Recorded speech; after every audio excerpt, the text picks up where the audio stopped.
Welcome back to the Big Sky Now. I'm Josh Dugan, and this time around, we'll roll with our second ever Big Sky Roundup. And on this week's Big Sky Roundup, I'll be grading how the four Big Sky teams that made the playoffs last season have done in the transfer portal. It's that time of year. College football action never stops. The transfer portal is the talk of the town in the college football world right now. Tons of movement going on for every program. So we'll take a look at how our Big Sky playoff teams from the FCS playoffs last year have fared so far as incoming players in the portal. And then on a future episode, we'll hand out some grades for the rest of the conference. All right, let's start this thing out with a team that got hit very hard by the portal as far as outgoing players. But they have brought in a solid haul of players back, and that is the Idaho Vandals. Idaho lost Giovanni McCoy, starting quarterback, star running back Anthony Woods, among a few other key contributors. They've brought in so far running back from South Dakota, Nate Thomas, defensive backs, Corey Thomas from Northern Iowa, and KJ Trujillo from Northern Alabama. They brought in a wide receiver in Orion Peters, who played at Washington State. And then they brought in a pair of long snappers in Alcorn State product, Dylan Fisher, and University of Alabama Birmingham transfer Xander Eccles. So the Vandals making some noise in the portal. I'm going to start with kind of the guys who jump out. And first off, South Dakota State transfer Nate Thomas jumps out as a name to watch after a solid career with the Coyotes. The Vandals, like I said, lost star running back Anthony Woods. He left to Utah via the portal, so it shows the type of talent that Woods brings, and they are losing, so that's a big loss. That being said, Thomas is a redshirt junior, had a very solid freshman campaign in 2021, had over 700 yards and 5 rushing touchdowns. He missed all of 2022 with an injury, and in limited carries last season, he rushed for 398 yards and 5 touchdowns while averaging 6 yards per carry in his most recent season. That's solid production. You got to think that offense is going to be looking for someone to help fill those shoes, and Woods and Thomas could definitely be that guy, the former South Dakota State player. On to the next guy who really jumps out at me, and that's Washington State transfer wideout Orion Peters. Big-time pickup. Washington State, they're bringing in real top-tier talent, and Idaho lost a pair of receivers who were integral to their success last year, Jermaine Jackson and Hayden Hatton. Of course, Hatton's likely off to the NFL. Jackson had a very solid career, and as far as Peters goes, he had 13 catches for 138 yards and a touchdown at his time with the Cougars. And based off his 5'8", 170-pound frame, you got to think he's going to fill the shoes of a guy like Jermaine Jackson, who also had that similar stature, but a very explosive player who can be a game changer on special teams, all those kind of things. On the defensive side of the ball, you got to like the Vandals bringing in a pair of players in the secondary with additions of Northern Alabama transfer KJ Trujillo and Northern Iowa transfer Corey Thomas, because the Vandals lost an all-Big Sky corner, Marcus Harris, who was off to Cal Berkeley. So overall, the Vandals earned a B-plus grade from me. I would have liked to see them beef up the O-line a little bit, maybe bring a couple defensive interior kind of guys, but maybe add a quarterback to the crop because you lost McCoy. That being said, I like where Idaho's at. They brought in a great haul of players who do have a lot of experience, played at the college level, and can help on both sides of the ball and special teams. So we're giving the Vandals a B-plus. On to Montana, who's brought in quite the haul of players with 8 incoming transfers. They brought in quarterback Logan Fife from Fresno State, running back Stevie Rocker from Arizona, offensive lineman Everett Johnson from Cal. On defense, you have safety Cade Cutler, Montana State product, defensive back Kenzel Lawler from Utah, Anders Lerman from Youngstown State, Kai Vaho from San Diego State, and defensive tackle Pat Hayden from Monmouth. So that all being said, the first name who really jumps out at me is quarterback Logan Fife. The Grizz, they lost Clifton McDowell to the portal. He's off to Temple, and you bring in a guy like Fife with a lot of FBS experience playing at Fresno State. He has over 1,500 career passing yards and 6 career touchdown passes, so he's done it a little bit. He's seen the field. He can produce at the college level, and he had a strong performance against the number 7 team in the country in 2022, the USC Trojans. So it shows that against top-tier competition, he's had the ability to play, and he's done well. So I think he's going to compete for that starting job from day one, likely have one foot in the door as the potential starter with that experience and being a senior and those kind of things. So I really like the addition of Fife with McDowell heading to Temple. Everett Johnson's another name that stands out, 6'7", 300-pound offensive lineman. He should fit right in with the Grizz and their big-bodied offensive line. And then Stevie Rock Rocker had a solid freshman year at Arizona in 2021 before not seeing the field much the past 2 seasons. But with a deep running back room, you got to like the addition of some more talent, make it that much more competition, motivates guys, and he has experience playing for a solid program at the FBS level. So Rocker should be a name to watch. On the defensive side of the ball, the name that really stood out to me right off the bat, San Diego State transfer linebacker Vikaho, because guys like Levi Janicaro and Braxton Hill are on their way out from Montana, and the Grizz are going to have an immediate replacement ready for that, and I think Vaho could be one of those guys. Hill and Janicaro combined for 190 total tackles last season.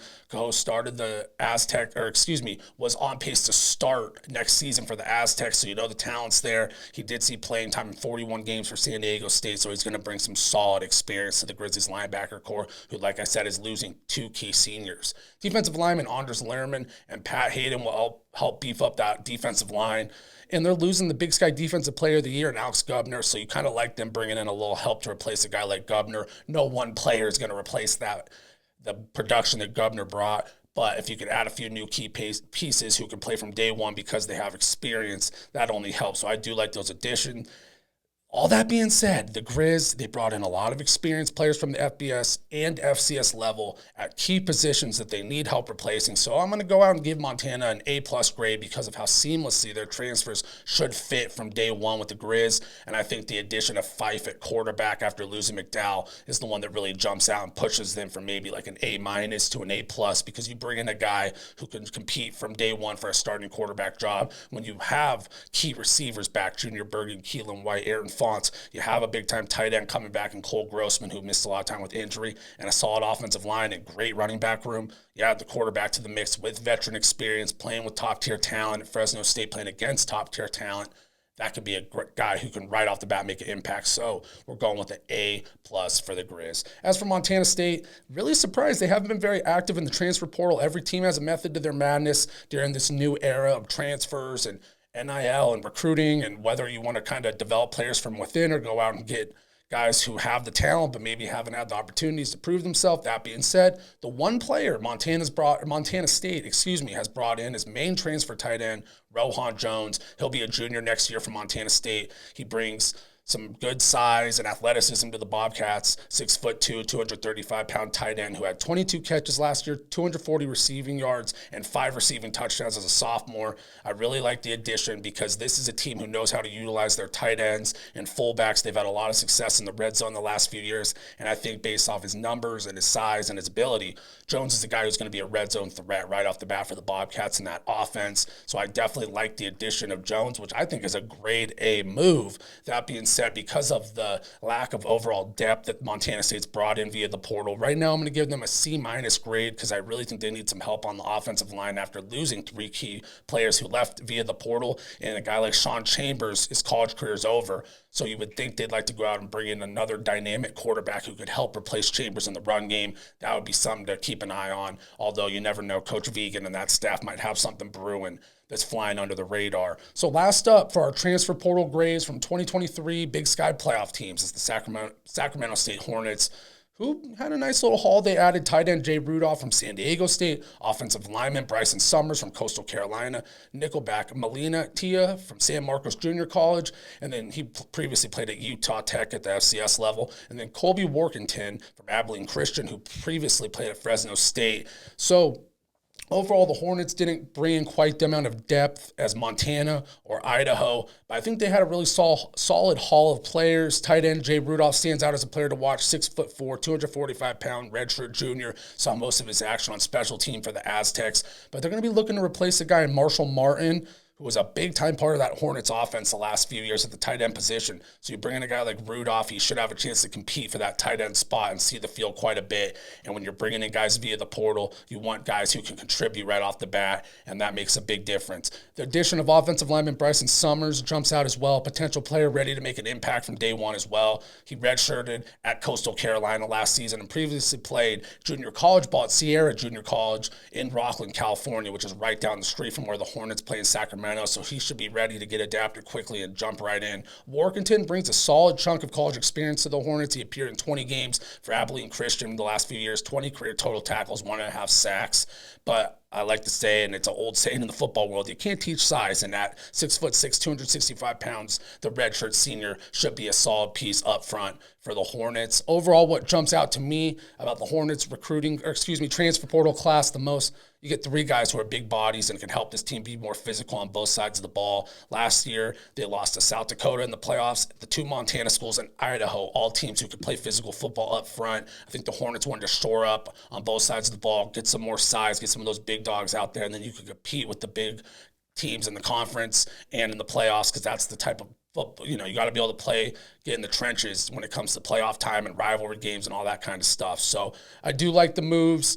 I think they have a solid core of quarterbacks right now, led by Caden Bennett. They have returning players in the running back game, and on the outside, they do lose Marcus Fulcher. You might have liked to see somebody come in at running back and replace him via the portal. But that all being said, I'm going to give the Hornets a B- grade. I think they didn't have the depth of Idaho or Montana, but I think they brought in players that can compete for a role with the team from day one, bring a lot of size. And like I said, the Hornets, they looked like when they played the more competitive teams, the Montana schools, Idaho, in the playoffs when they lost, it felt like they got bullied up front a little bit. So having that extra size could make a big difference. So that'll do it for our first ever grades handed out here on the Big Sky Now. Fun time for sure, doing a little Big Sky roundup. And, the transfer portal, it's the name of the game nowadays. I have my mixed feelings about it. You love to see a team have continuity and grow over a few years, but it's an era of adapt and adjust, and you got to play the game. So the schools that are going out there and being aggressive in the portal, a lot of the times those are the schools that are winning right now. So, Montana got the A+, Montana State gets the C+, the Vandals, they got a B+ from me, and Sac State, B-. So, there's still time. Teams are still adding guys, and we'll take a look back at this in a couple months and see where we're at. As far as the rest of the Big Sky schools, we'll pick another week. We'll go through the rest of the 8 teams, how they've done in the portal. I really wanted to just add UC Davis in here as a joke because they should have been a playoff team. That being said, not quite yet. Maybe the new head coach and a couple extra guys, maybe via the portal, could push them over the top. But they got star running back Lan Larison coming back. They're going to have a good team. So that all being said, I'm Josh Dugan, and I'm out. Thank you as always for checking out the show.